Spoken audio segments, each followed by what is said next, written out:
Congress party के चंद्रपुरा प्रखंड कार्यकर्ता सम्मेलन संपन्न। बोकारो चंद्रपुरा से कांग्रेस पार्टी चंद्रपुरा प्रखंड कमेटी कार्यकर्ता सम्मेलन डीवीसी कल्याण केंद्र चंद्रपुरा में आयोजित हुई। कार्यकर्ता सम्मेलन की अध्यक्षता प्रखंड अध्यक्ष प्रभुदयाल सिंह ने किया। कार्यकर्ता सम्मेलन में बेरमो विधायक कुमार जयमंगल सिंह द्वारा चंद्रपुरा प्रखंड के पंचायतों में किए गए विकास कार्यों का ब्यौरा रखा गया। कार्यकर्ता सम्मेलन में उपस्थित बेरमो विधायक कुमार जयमंगल सिंह ने कहा कि बेरमो विधानसभा क्षेत्र में विकास के मामले में कोई भी मुझे चुनौती नहीं दे सकता। कार्यकर्ता हमारे अभिभावक हैं। कार्यकर्ता कहेंगे तो हम अगला चुनाव लड़ेंगे। चुनाव तो कार्यकर्ता के बदौलत ही लड़ा जाता है। कार्यकर्ता विकास के कार्यों को जनता के बीच रखें। उन्होंने कहा कि चंद्रपुरा प्रखंड के 14 पंचायतों में विधायक मद और डीएमएफटी सहित अन्य योजनाओं में 203 करोड़ राशि विकास पर खर्च किए गए हैं। सिजुआ पंचायत में स्वास्थ्य केंद्र का जीर्णोद्धार करा दिया गया। शीघ्र ही स्वास्थ्य केंद्र का उद्घाटन होगा। स्वास्थ्य केंद्र में नर्सिंग की पढ़ाई होगी, जिसमें छात्राएं पढ़ेंगी। उन्होंने मुख्यमंत्री हेमंत सोरेन सरकार की योजनाओं की प्रशंसा करते हुए कहा कि मुख्यमंत्री मैया सम्मान योजना हर घर की महिलाओं का सम्मान दिलाने और हर घर को जोड़ने वाली योजना है। महिलाएं आत्मनिर्भर होगी तो घर परिवार सबल होगा। सम्मेलन में प्रखंड अल्पसंख्यक मोर्चा के प्रखंड अध्यक्ष मोहम्मद सलीम, प्रखंड प्रभारी गणेश निषाद, मोहम्मद सनाउल्ला, मोहम्मद अशरफ, मंटू माथा, नकुल महतो, बैजनाथ कुमार, विश्वनाथ दयाल, रजनीश दास, रोशन सिंह, पवन राव, उमेश राम, प्रोफेसर कमलेश्वर प्रसाद सिंह, अशोक दसौंधी, गणेश दास, इंदू देवी, अंजू देवी समेत कई कार्यकर्ता उपस्थित थे।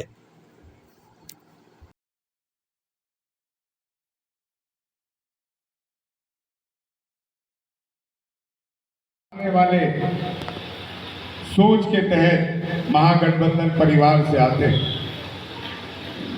अभी कुछ दिन पहले हमारे मुख्यमंत्री जी ने ये निर्णय लिया कि मैया सम्मान योजना को हम लागू करेंगे। आप सोचिए कि जो व्यक्ति 5 महीना जेल में खट के आए, उसे जेल में साजिश के तहत डाला जाए और बाद में वही न्यायालय उसको बरी करे और बोले कि मुख्यमंत्री जी पे कोई आरोप नहीं था, आपने कैसे उन्हें जेल भेज दिया। आप सोचिए उसके परिवार पे क्या बीती होगी। आप सोचिए उनके बच्चों पर क्या बीती होगी। आप सोचिए कि मुख्यमंत्री जी की पत्नी पर क्या बीती होगी। कोई व्यक्ति अगर अभियुक्त है, निश्चित तौर पर उसे सजा मिलना चाहिए, लेकिन जब न्यायालय ने ये साबित कर दिया कि हमारे मुख्यमंत्री जी पे कोई दोष नहीं है, उन्हें बाइज्जत बरी किया जाता है और उसके लिए वो 5 महीना जेल में रह के आए। आप सोचिए कि उस व्यक्ति पे वो 5 महीना कितना कहर बनकर गुजरा होगा।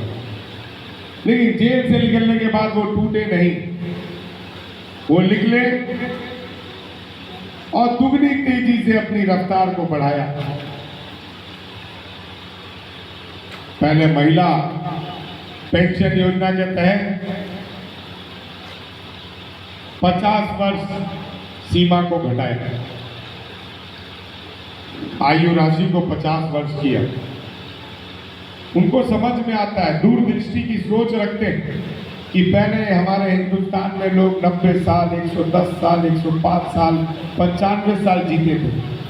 आज के समय में हमारे बुजुर्ग, हमारे अभिभावक लोग हमें 50 साल में, 60 साल में, 65 साल में छोड़कर चले जा रहे हैं। उन्होंने इस बात को गंभीरता से लिया और उन्होंने बोला कि नहीं, 50 साल से जितने भी उम्र की हमारी महिलाएं होंगी, हम उसे महिला पेंशन देने का काम करेंगे। और उन्होंने किसी जाति को नहीं दिया, किसी रिजर्वेशन कैटेगरी में नहीं डाला, उन्होंने इसे जनरल कैटेगरी में डाला कि झारखंड में जो भी हमारी माताएं बहनें रहती हैं, उसे हम पेंशन देने का काम करेंगे। आदरणीय मुख्यमंत्री जी यहीं पे नहीं रुके। आदरणीय मुख्यमंत्री जी ने यह निर्णय लिया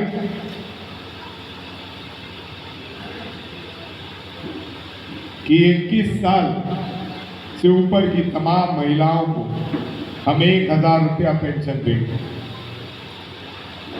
और खाली वादा नहीं किया, उस पेंशन का किस्त भी हमारी महिलाओं के खाते में डालने का काम किया। मैं कल ही उनका भाषण सुन रहा था। उन्होंने कल एक और घोषणा कर दी। उन्होंने बोला कि अब मैया सम्मान योजना की आयु राशि घटाकर 21 साल से 18 वर्ष की जाती है।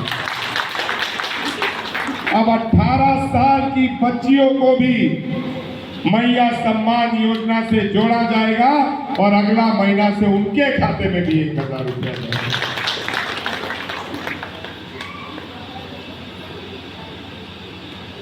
ये खाली इनके के लिए अच्छी खबर नहीं है, ये हमारे भैया, चाचा, अभिभावक लोग, उनके के लिए भी अच्छा खबर है। क्यों?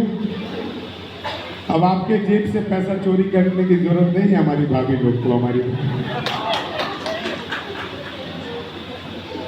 पैसा देने के लिए नहीं है, ये मैया सम्मान योजना घर को जोड़ने के लिए, ये मैया सम्मान योजना महिलाओं को आत्मनिर्भर बनाने के लिए। लोग बोलते 1000 में क्या होगा। आज मैं इस मन से बताता हूं 1000 में क्या होगा। जब तक ये मैया सम्मान योजना नहीं मिल रहा था, तब तक हमारी यही महिला बहनें महीना में 500 रुपया आपके पॉकेट से, घर से बचाकर सोसाइटी चलाती थी। और सोसाइटी चलाकर महीना महीना उसमें पैसा जमा करती थी। और साल में जब पति का मुंह लटका हुआ देखती थी, पति को उदास देखती थी, तो यही हमारी महिलाएं बहनें साल में जाकर एक बार उस कमेटी से पूरा पैसा उठाती थी और अपने पति को सहयोग देने का काम करती थी। आज कम से कम, और उस सहयोग राशि की कीमत ज्यादा नहीं होती थी। 10,000, 12,000, 8,000, 9,000 ये उठा पाते थे, 5,000। लेकिन उसमें भी उनको किटी में छोड़ना होता था कि भैया 8,000 किटी आता है तो डाक कौन बोलेगा 5,000 में उठा लो, तो 3,000 का नुकसान होता था। आज कम से कम हमारी महिलाएं बहनें अपना पैसा स्वयं अपने पास जमा कर सकती हैं और घर चलाने में एक भागीदारी बनकर अपने पति का हाथ। और हमारे मुख्यमंत्री जी यही नहीं रुके। हमारे मुख्यमंत्री जी ने घोषणा किया कि अगर उनकी सरकार वापस आती है तो प्रत्येक वर्ष ये राशि 1,000 रुपया महीना नहीं होगी, ये राशि 10,000 रुपया महीना होगी और 1,00,000 रुपया सालाना होगी। ये मुख्यमंत्री जी ने घोषणा की है।